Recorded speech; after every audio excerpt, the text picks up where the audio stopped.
Hello, I'm Dr. Peter Hahn, CEO of Metro Health, University of Michigan Health. I want to speak to you about how our community is rising to the challenge of COVID-19. Let's begin by acknowledging the seriousness of this threat. As an ICU physician and healthcare leader, I understand why this virus makes all of us uneasy. No doubt, you've heard the sobering projections. We've seen healthcare systems overwhelmed in Italy and reaching capacity in New York and even as close as Detroit. That is why we need careful preparations here in West Michigan, and that is exactly what has been taking place. Just as we've never seen anything quite like COVID-19, we've also never seen such levels of innovation, cooperation, and determination. The finest medical minds in our community and across the nation are working together on our behalf to develop vaccines and treatments.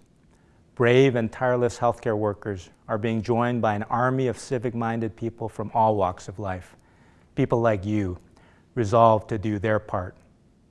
I'm not here to tell you what you already know about social distancing and washing your hands, but I would like to remind you why these measures are critical to our collective success.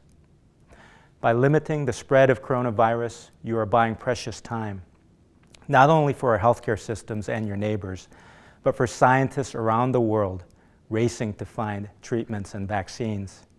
You're buying time for inventors and engineers and manufacturers ramping up production of critical equipment. This is West Michigan's kind of fight. We have always had the abundance of two things: compassion and ingenuity.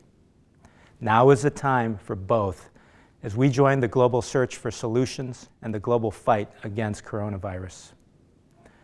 We know it's not going to be over soon, and it's not going to be easy, but I believe we are already learning that we are stronger, more courageous, and more caring than we ever knew. Most generations have a challenge that defines their moment in history. This is ours. Our legacy will be how we stood together, how we resolved to bring this crisis to its inevitable end, and how we opened the door to an even brighter future.